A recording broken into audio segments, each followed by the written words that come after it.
I can't do this anymore. I'd had a small heart attack, and I knew it was a heart attack, and I was at the point, I'm not kidding, I lay there in bed, and I felt it come on, and I'm like, I think I'm having a heart attack. Good. I don't have to fight this anymore. I'm not going to wake my wife up. I went to sleep. You were in bed next to your wife having a heart attack. Yeah. And I went to sleep. I woke up next morning. I'm like, dang it. I'm still here. People feel alone. You know, people contact me and say, Dwayne, I'm so grateful about what you put on the video, because I didn't know there was anybody else out there today who feels that way. And you know, holiday season this time of year I understand it's one of the times of year that has the highest depression rates, highest alcohol problems, drug overdoses, and people eventually just taking their life. Why? Pandemic around the world, I think, but young men, especially in this country, who are just feeling isolated and alone. It's a really bad situation in this country.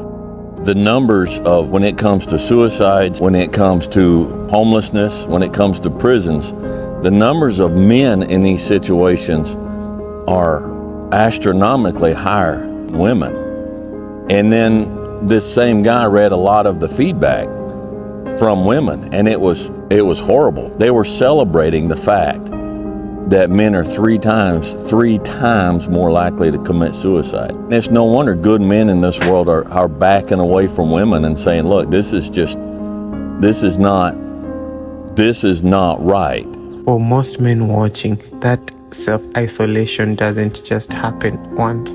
It slowly creeps in, and suddenly you are 50. The divorce papers, the empty side of the bed, the house that suddenly feels too big and too quiet. Dwayne walks us through how we can overcome this and what nobody tells you about surviving such a life in your late 50s. Here's the part that stings the most. After building your identity of being a husband, a father, a role model to your kids, you one day lose everything. The guy everyone counted on. Who are you when all of that is gone? Dwayne tells us that your identity is not built on what you do for other people, but it's who you actually are, and if you actually really like yourself. Most men don't like themselves. They tolerate themselves. Most of the time we're taught to put ourselves last, and that ends up becoming our identity.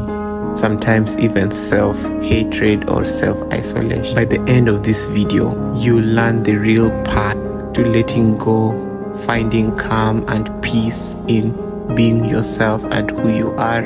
I was different. I was a different man back when I was raising my children. And back as a young man, I was wound really tight. What do you mean when you say that? I had a bad temper, and I was under a lot of stress for a lot of years. And so I wasn't the calm, laid back, easygoing fella that, you know, people see today. And so I think, you know, my children are all grown. And I think, you know, in a lot of ways, they're still sitting back. A lot of ways, my family they're just sitting back watching and trying to justify what they see now with what they knew for so many years. What's the story of your initiation into this life? You into the cowboy life? I was newly married, and we had a baby. It was just an infant, and I was working. We were in a little town called Alpine, Tennessee, and there was a Berkline furniture factory there that made recliners, and I was working in the shipping, and was not happy. Was reading Western Horseman, and there was a ad in the back in the classifieds about an elk hunting lodge in Idaho that was offering you could come out, and if you would work for the summer for free, they would teach you packing. And I said, you know what? I'm going to do it. I'm doing it. I'm taking the jump. I'm not spending the rest of my life working in a factory and sitting here and doing this. I'm going to go chase the dream that I've had since I was a child. And so my wife and our infant, she flew to Hawaii to stay with her dad. And I sold everything we had, which wasn't much. And I got a saddle and my gear and took a Greyhound bus to up into Idaho, and then wasn't nobody there to pick me up that was supposed to pick me up. So I hitchhiked from there into Chalice, Idaho. And this was way before cell phones. So I found a payphone and I called the ranch. And the manager of the ranch says, I don't know who you are. I never heard anything about you. The owner is rafting the Colorado River through the Grand Canyon with his girlfriend, and he never told me you were coming. And but he came and picked me up, and I stayed on there for the summer and I learned a bunch. And then I left there and hitchhiked from Chalice, Idaho to Cody, Wyoming. And when I got to Cody, I had like $9. And so I found a campground where they'd let me pitch my little one-man pup tent. $6 a night, I remember it. And I stayed at that one because they had a shower house. And I'm like, I'm not going to become a scrubby homeless person, you know. So I stayed there and I just started calling every ranch, every dude ranch, every outfit, every day, calling. I ran out of money, and the lady who owned that campground there, she told me, she said, my dad needs somebody to haul hay. So I went and helped him, and he paid me $15 for hauling hay like this. Came back, another night stay, another supper. Next day she said, if you'll police the campground for cigarette butts, I'll give you a bowl of soup and a sandwich and another night stay. So I did. And then the next day, one of the outfits called me back, came in, sat down and interviewed, and I threw my bedroll and everything into the back of their truck and went out and went to work. You're feeling isolated and alone and lonely. What do? You can't find a good woman these days, it seems like. And they're out there. Let me tell you right now, there's good women are still out there. They come through here. We meet them around, and there are still really good, solid women of values who value themselves, who value the men around them. They're just harder to find. Because people feel alone. All right, people feel like they're alone. And I don't mean in a spiritual sense, you know, God is always with you, Jesus is with you. There's all of that.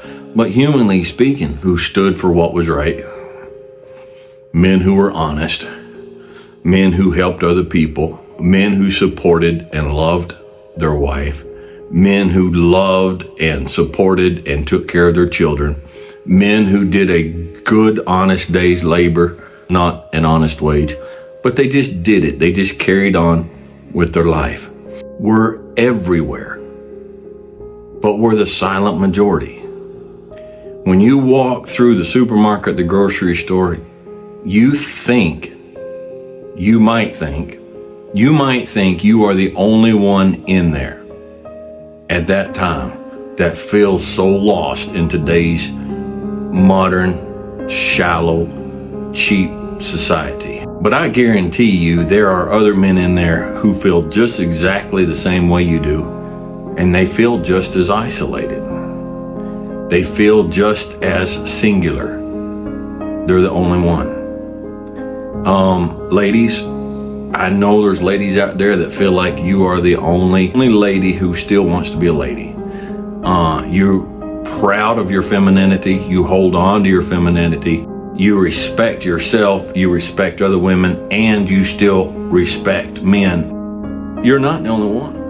And if you're sitting in a big city somewhere, and holidays are rolling around, and you don't have family to go to for Christmas dinner, you don't have anybody to put up a tree, or you put up a tree and there's no gifts underneath because you don't have anybody to get gifts to or get gifts from. And you can feel isolated and solitary and alone. But you are not the only one. So let's look at it, guys. Loneliness, and what is the answer to loneliness? Well, if you're lonely, I mean, it stands to reason that you're not finding people, outside people, that you can connect with on a physical level, an emotional level, a mental level, a spiritual level, whatever, wherever you're at. Now, it's harder for some people, and I understand personalities. I understand there's difficulty in this. Like, I'm very comfortable in my own head. I'm very comfortable alone. for hours at a time, for days at a time. It doesn't mean I haven't felt loneliness. It doesn't mean that I don't feel lonely at times, but it's not acute. It's not something I can't deal with. The one companion that's always going to be with you is yourself. And I think the first thing we have to do is we have to get ourselves to the point where we don't necessarily need a companion. You're doing all of this with a infant. No, But they're in Hawaii. They're in but Hawaii. You're still a part of this system now. So you're away from your wife. You're away from your first child. For several months, yeah. I don't recommend it. Was that difficult? Well, you've got this tension, right? You've got this tension between slowly moving toward a dream that you've had for a long time, this career aspiration, this fulfillment of a life purpose, and then also the desire to be a good father, a good husband. But you're making these sacrifices in order to create the future. It's a complex situation. My wife, and we're still married today, it's 34 years in March. Congratulations. Okay? Thank you. But I'm 6 years older than she is, and we're totally different. I had been on my own for a long time when we got married. As happens in marriage, we'd hit that 2-year mark and the luster was gone. We weren't getting along very well. Nobody tells you this part. You spend your 20s, 30s building a career, the family, the reputation. You're told if you just work hard enough, provide enough, hold it together long enough. That's why most men stay silent in quiet desperation in lives that they've never wanted and never wanted to live because of the pressures of the society and the loneliness that comes with it. They stick with it. Nobody tells you that somewhere past 50, walls closing, because once you understand the difference between being alone and lonely, everything changes for you. Most men never learn in a lonely world where men are not seen or heard most of the time. This video is not about feeling sorry for yourself, but to help every man understand the path that awaits them. So I don't think she was heartbroken at the separation for a while, any more than I was. And so after I got settled, I had worked for the summer there. In another sense, it was a bit of a relief, that it shouldn't have been. It doesn't speak well to where I was in my character at the time. But yeah. Maybe that 6-month break has enabled a 35-year marriage. Right. You need though. My wife has come I've traveled all over the world, and I've always been a very restless fella. And there's been times where my wife has come to me and sat down and said, "Honey, I love you, but you got to go. Go hunting, go visit a buddy, go do something, but you can't sit around and drive me crazy all day." So, she knows, and she's been very supportive over the years. I'll just say I came to a place in life where I just didn't like me anymore. I looked in the mirror and I'm like, I will not spend the next 50 years with this guy like I have the last 50. I don't like me. Nobody around likes me. I can't do this anymore. I'd had a small heart attack, and I knew it was a heart attack, and I was at the point, I'm not kidding, I lay there in bed and I felt it come on, and I'm like, I think I'm having a heart attack. Good. I don't have to fight this anymore. I'm not going to wake my wife up. I went to sleep. You were in bed next to your wife having a heart attack. Yeah. And I went to sleep. I woke up next morning. I'm like, dang it. I'm still here. And I didn't tell her. And I went to the doctor. I had further heart problems and other problems. And I finally went to the doctor, and they did the EKG, and they're like, yeah, you had a heart situation back on this. And it was just kind of, it's like, I can't continue to live like this, and my kids didn't like me. I wasn't abusive, I was never, but I wasn't a very nice person. And I was just very on edge, very angry, so I had to make some decisions. What's making me like this? I need to get it out of my life. And there were people, including family, that I'm like, nope, y'all are gone. I stopped watching the news. I'm like, nope, y'all are gone. Started changing my diet. Started spending a lot of time out on the front porch just smoking cigars, letting the world go by. And slowly over time, got a handle on stuff. We choose less than ideal companions because to us that beats the alternative of not having any companion. And the reason why we cannot face the concept of not having any companion is because we're not comfortable with ourselves as a companion. We don't want to be left alone by ourselves with ourselves. So we come in and we sit down and we get on our phone, or we turn on the TV, or we go wherever, we do whatever, because we don't want to face the reality of being by ourselves with ourselves. So fellas, I would say one of the things I would recommend that you think about, chew on, look into, is start making yourself a companion that you're comfortable with. You just don't know the ones around you are feeling exactly the same way you do. You know, there's a story in the Bible, in the Old Testament, about a prophet who went through a great battle and had a great victory. His name was Elijah. And the queen at the time says, you know what, I'm gonna kill you for that. And so he takes off running. And he goes out in the wilderness and he climbs up in a cave. And he takes his cloak and he covers his head up and says, I want to die. Just kill me now. God, just kill me and take me home. You know, an angel comes in and says, here, you're hungry. Why don't you have a snack? Give him something to eat. Just take a nap.